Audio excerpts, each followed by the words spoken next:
Okay, today I'm going to talk about how to succeed with a startup.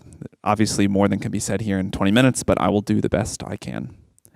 The most important thing, the number one lesson we try to teach startups is that the degree to which you're successful approximates the degree to which you build a product that is so good, people spontaneously tell their friends about it. Startups always ask us for the secret to success. They always want to believe it's something other than this because this is really hard to do.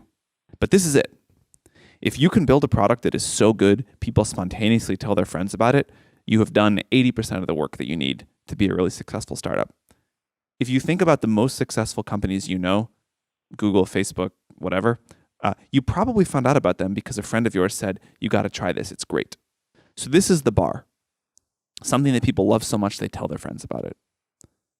One important indicator for a product like that is a product that's simple to explain and easy to understand. If you can't explain in a few words what you do, and if at least some people don't say, oh, that's pretty interesting, that's usually a mistake. It's usually a sign of unclear thinking or a need that is not big enough.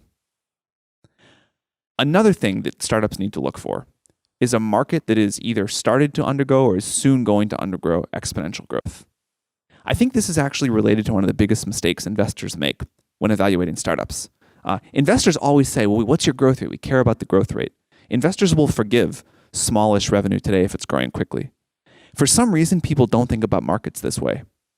But if you think about the most important startups, they are the ones that I start in small markets that are growing very, very quickly. 11 years ago, the market for iPhone apps was $0. It's now huge. And I think if you only think about the TAM today, you'll make a big mistake. What you really want to do is identify a market that's going to grow every year and be able to ride that up elevator. A really important thing to figuring this out is learning how to differentiate between real trends and fake trends. A real trend is something that's actually going to happen and a fake trend is not, or at least not yet. And before you make a big bet on a new platform, you want to make sure it's real. Now, there's an easy trick for this, which I'll share now. Real trends are ones where a new technology platform comes along and the early adopters use it obsessively and tell their friends how much they love it. A fake trend is one where people may buy the product, but don't use it, or at least not enough. So an example of a real trend, I already mentioned the iPhone, I'll mention that again. When the iPhone first came out, many people were dismissive because they only sold 1 million or 2 million that year. And they said, well, this just doesn't matter. But for the people that had an iPhone, they used it for hours every day. It became central to their lives. They loved it. They told their friends, you got to get one. And I think it was obvious then to people paying attention that something had fundamentally shifted. And we had a new computing platform that was going to spawn huge businesses. And it was a good time to bet on mobile apps. A fake trend, or at least a fake trend as of August 2018, I would say is VR. I do believe VR will be big someday, but today most people that I know that own a VR headset use it never or very rarely. And so although a lot of people talk about it, and maybe even a lot of people buy them, there's not the intense usage per user among the early adopters that I think you want to see before you make a big bet.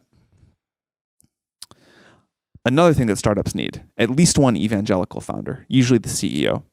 Someone at the startup has got to be the person that is going to recruit, sell the product, talk to the press, raise money. And this requires someone who can infect with enthusiasm the whole world about what the company is trying to do. And someone who becomes the chief evangelist for the company, it's very hard to succeed wildly without that. It's very hard to build a team at all without being able to do that. One thing that helps for this is having an ambitious vision. You never want to be grandiose, that turns people off, but you want to let yourself grow more ambitious over time. And as long as you do that organically, people will respond. Ambitious visions are exciting, they're fun to work on. In fact, I think in 2018, at least in Silicon Valley, it's easier to start a hard startup than it is to start an easy startup. Now, this sounds paradoxical, but ambitious projects are interesting. In the current environment, it may be relatively easy to raise capital, but it's really hard to do everything else. There's so many startups. It's so easy to start one. They all sound so promising that bringing together enough talent in one organization is really hard to do. And if you're working on a problem that may be modestly successful, it's kind of easy to get the first few people to join. You can give them a lot of equity. But then it gets really hard. Why is employee 20 going to join? Why does this matter to the world? Why should someone work on your startup versus any of the other things they could do? And picking something that matters if you're successful is a great way to do that. And so I think it's really important to think about when you're starting the company, how is this going to evolve into a vision that a lot of people want to help with, that a lot of people want to be associated with? Because I think getting talent and getting mind share is really hard in the current environment. And people are interested in startups that matter. Another thing that we've noticed among our best founders again and again and again is that they have a confident and definite view of the future. They may be wrong, and so we say it's good to be confident and flexible, but this idea that you are confident and definite, this is what I think is going to happen, or this is what is going to happen, and being relatively sure of that, having courage of your convictions, being a clear leader, saying we're going to do this, and that's why, even in the face of a lot of doubt, that seems to really correlate with success. And this comes back to having an ambitious vision, but the entire startup ecosystem is best set up to support companies that have a low chance of success, but are huge if they work. And I think going for something that is huge if it works will attract the best people. I'm not going to talk too much about the team. There are a lot of obvious things I could say that have been said many times by many people about, you need smart people who want to work really hard and who communicate well. These are all really true. But I'd like to mention a few non-obvious things that we've noticed that we don't hear people say as much about the team you need to assemble. Vinod Khosla says that the team you build is the company you build. And I really think that's true. I've still met only a handful of founders, I think, that spend enough time on recruiting, like Mark Zuckerberg is famously one of them. But building a great team, I think other than picking the right market and building a great product is the most important thing you do. All founders go through a transition, all successful founders, where you switch from building a product to building a company, and building a company really is about the team. So you need optimists. The whole world will be telling you why you're going to fail as a startup. If you don't have that internal fire of belief, if you don't have people who say, you know what, we are going to do this, and it doesn't matter what the haters say, we're going to figure this out. And there is, this problem, it must be solvable. If you don't have the spirit of optimism on the team, it's very hard to succeed when the world continues to punch you in the face. You need at least some idea generators. There are a handful of people in any company that has gone on to be really successful that I've been able to work with who are just really good at coming up with lots of ideas. You don't want too many of these people because that's more ideas than a company can follow through on.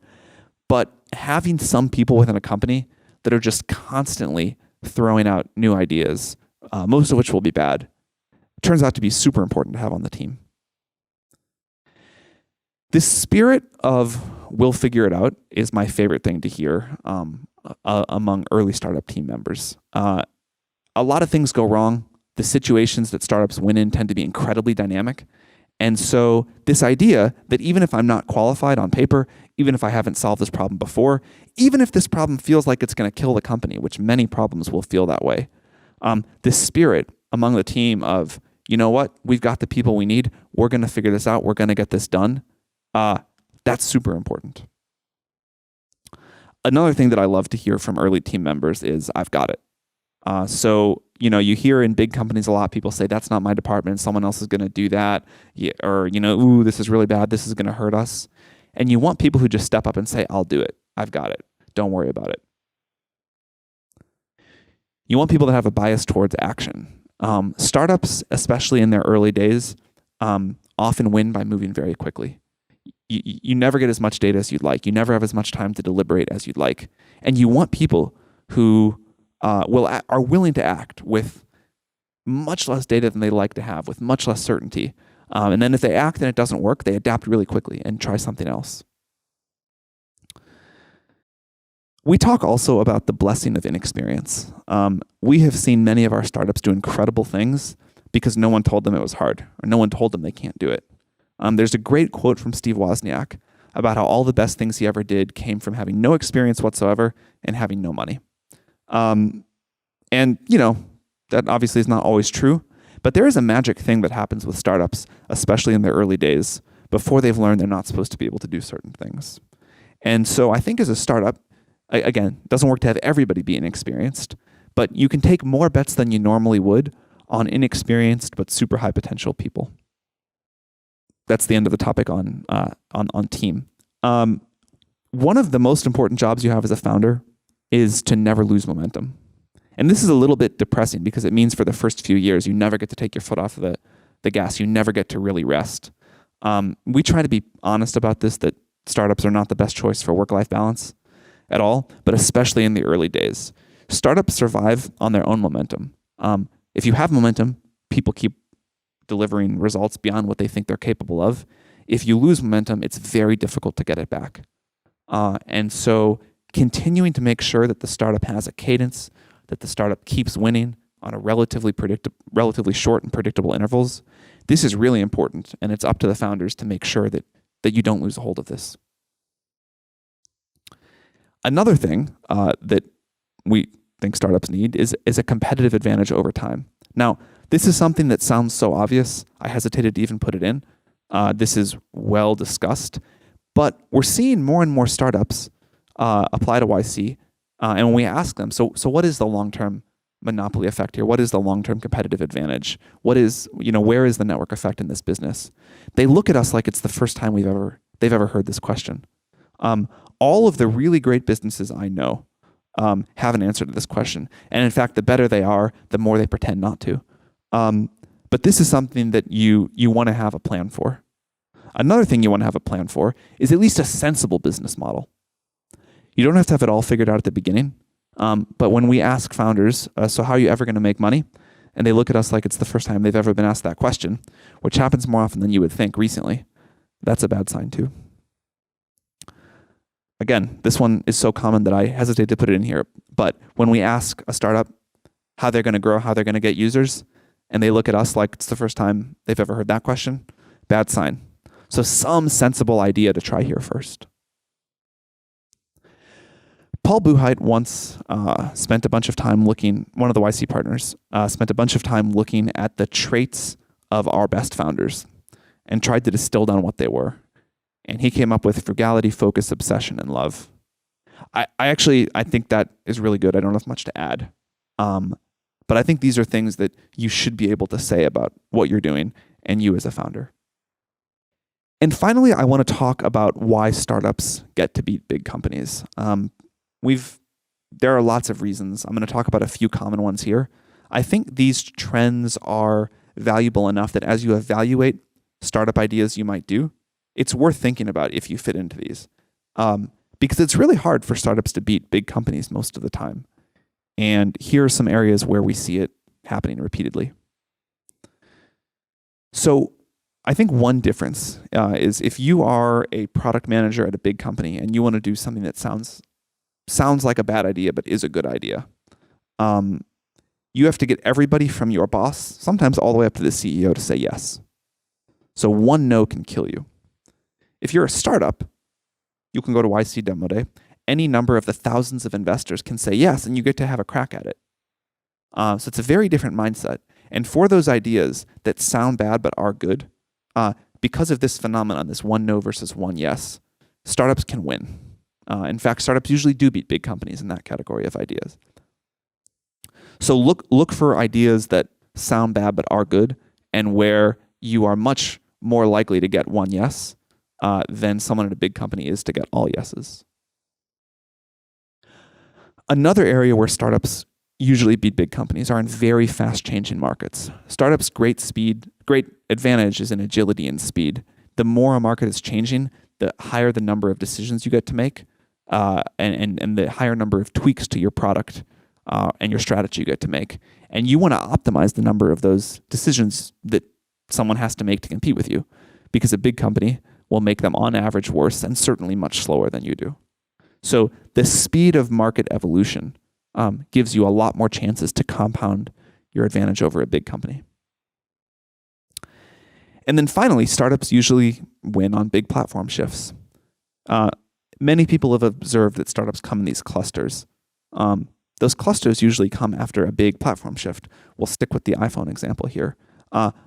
After mobile apps became a thing, many new companies got started that are now quite valuable. And one of the reasons here is, most large companies work on sort of an annual cadence at least. And when there's a huge platform shift, they are not good at making a big enough strategic pivot. The battleship just turns too slowly. Whereas a startup can say, wow, woke up this morning, the world is fundamentally different than it was 6 months ago. We're going to go all in on this new direction. And so that's a way that startups usually win. Or that's an area where startups usually win. There are many others, but thinking about these three, I think, is directionally a good thing to do. All right. That's all I've got for today.